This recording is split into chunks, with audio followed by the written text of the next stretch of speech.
todo agradezco al MTS su amistad hacia mi familia y hacia mí, que ha trascendido a partir de cualquier diferencia. Agradezco su incansable búsqueda de la verdad y finalmente la invitación que hoy me han hecho, imprudentemente quizá. Es interesante indagar sobre el hecho de la transformación social porque el hombre es ese nivel de la naturaleza donde ella adquiere conciencia de sí misma y de todo lo que lo rodea.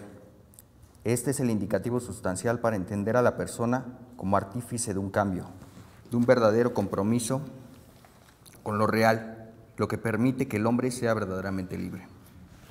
Esta persona, este yo, está constituido por las exigencias y evidencias más puras, criterio bajo el cual todos somos iguales, porque todos tendemos hacia la bondad, hacia la justicia o hacia la verdad. Razones por las cuales nace el MTS y muchas otras organizaciones que demuestran la dinámica en la que el ser humano, frente a un hecho, pone una obra. Este método le permite al hombre moverse en un mundo donde todo dice lo contrario a él, sobre todo en la justicia. Es entonces evidente que el ser humano inicia su verdadero camino en la conciencia de estas exigencias, pero también esto nace del impacto ante las personas que ya lo viven. El ejemplo más evidente de esto son las cooperativas, o el ejemplo de esta Daniela, que se inspiró en ver personas cómo vivían esa intensidad, ¿no? Esto nos indica algo muy importante, que el hombre por su naturaleza tiene la posibilidad de encontrar en sí mismo y en su comunidad esa justicia, felicidad, bondad y amor. Pero es prudente pararnos un momento para reflexionar sobre el significado de esas personas atentas a sí mismas. ¿Por qué viven de esa manera? ¿Por qué eligieron ese camino? ¿Por qué buscan incansablemente la verdad? ¿En qué certeza se fían para hacer lo que hacen? Es que es la cultura. La cultura es después de la persona, pero gracias a ella, únicamente humano, el impactante mecanismo por el cual verdaderamente se es ser humano. La cultura es la humanización del hombre, es el encuentro del hombre consigo mismo, es ese instante donde la persona utiliza su potencial como motor en búsqueda de la verdad, de la belleza, de la felicidad, provocado por la realidad en la que vive. El carácter de integralidad que tiene intrínsecamente la cultura, que propone a la vida del hombre y que ofrece a esta una intensidad, una apertura a lo real, es casi infinita. Esta es la razón por la cual los sistemas totalitarios ante la cultura o la vuelven enemiga o se adueñan de ella. Y esto es porque ella emana una exigencia de explicación total de la realidad, un lanzamiento de la persona a la búsqueda de la verdad. ¿En dónde radica entonces el problema? Si la estructura del ser humano reconoce la justicia, la felicidad, la belleza, ¿qué decir de la belleza? ¿No debería el hombre ser justo y bondadoso por siempre? ¿No tendría que pasar a segundo plano cualquier diferencia étnica, religiosa, política o económica? Y citaría entonces a Teilhard de Chardin, que en su obra El fenómeno humano pone de manifiesto el común denominador que es la actitud humana frente a todo lo que le rodea. Y cito: el mayor peligro que puede temer la humanidad de hoy no es una catástrofe que le venga de fuera, una catástrofe cósmica. No es el hambre ni la peste, es, por el contrario, la más terrible de las crisis, porque es la más directamente humana de las calamidades, que es la pérdida del gusto por vivir. Entendiendo el gusto de vivir como el significado que tengo yo ante toda la realidad.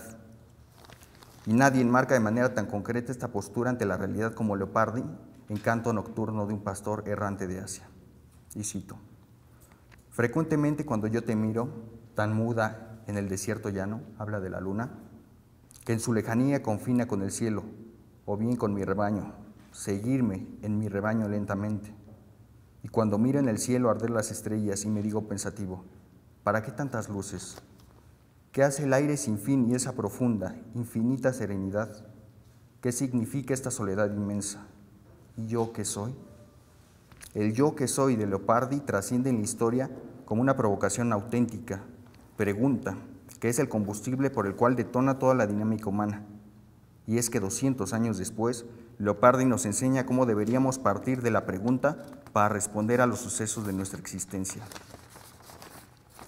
¿Y yo qué soy frente a la injusticia, al robo, la violencia, la corrupción, el narcotráfico? Y yo que soy frente a la gastronomía, frente al Ícaro de Henry Matisse, frente a la triunfante pompa y circunstancia de Elgar, frente al cerezo en flor de Quique da Costa, o a las grandes epopeyas homéricas. Y yo que soy frente a toda la realidad que me reclama algo, ¿qué soy ante esto y qué postura tomo? Esto es una crisis, pero no lo es ni económica ni política, no lo es tampoco el narcotráfico, porque incluso el narcotráfico vive valores más arraigados que nosotros, y el solo incumplimiento de la lealtad, por nombrar uno solo, significa la muerte. La crisis de hoy es de significado. Se ha perdido el sentido que la persona supone con ella, su historia, su educación, su gobierno, el medio ambiente. ¿Qué decir del medio ambiente, no? Ahora sí, el fin justifica los medios. Y acerca de ello, vi un documental hace unos meses sobre una empresa minera que fue a Zacatecas y con tal de sacar el oro de las minas destruyó un pueblo, mató a muchas familias. Entonces es la inhumanización del hombre. Al hombre ya no le interesa disponer de otra vida con tal de satisfacer sus necesidades. Lo bueno que no todos los ingenieros metalúrgicos son así, ¿verdad? Y recuerdo una entrevista de John Waters a un irlandés. Este habla cómo Irlanda concibe las revueltas árabes que están tan de moda, ¿no? Y lo cito: mientras los irlandeses nos embarcamos en un democrático examen de conciencia sobre el boom económico y la crisis, la gente de Túnez, Egipto y Libia ha acudido a las plazas pidiendo algo que nosotros ya hemos experimentado como incapaz de responder a nuestras exigencias. Comparados con los que esa gente vive, nuestros problemas resultan casi insignificantes. Pero esta observación nos sirve para aplacar la desilusión y la rabia de los irlandeses amargados por el fracaso del proyecto de los demócratas de hacerles felices y satisfacer todas sus exigencias. Eso lo dice un irlandés. En grado extremo, continúa, dichas imágenes parecen expresar lo que sentimos frente a quienes nos gobiernan, aunque, objetivamente hablando, estemos infinitamente mejor que esas personas que arriesgan su vida por las libertades que creen que nosotros ya poseemos. Y termina: en el fondo, no parece realmente que seamos más felices que ellos. Y aunando en ello, encontré un estudio del Gestaltum Institute de Londres, donde aborda cómo en los países donde se está a la vanguardia en aspectos económicos, políticos, sociales y ambientales, entre otros, se dan las tasas de suicidio más altas de todo el mundo. ¿No es incongruente que las personas que viven en un entorno tan favorable y en tantos aspectos se suiciden?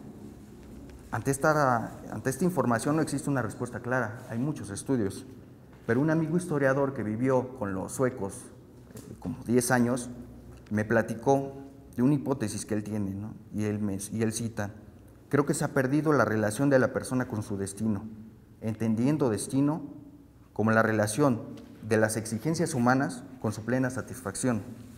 Se ha perdido el significado de tener toda la justicia, toda la libertad, todo el bienestar, todo el dinero. Llegó hasta tal punto la pérdida de ese significado, de esa confianza ciega en el gobierno. Sí, pienso que se han creado políticas vanguardistas alrededor de una persona que no entiende su significado. La frustración de esta última, resultado del abandono de su vida en el gobierno, trae como consecuencia la búsqueda de la respuesta última en el suicidio. En estas líneas les he hablado a grosso modo lo que significa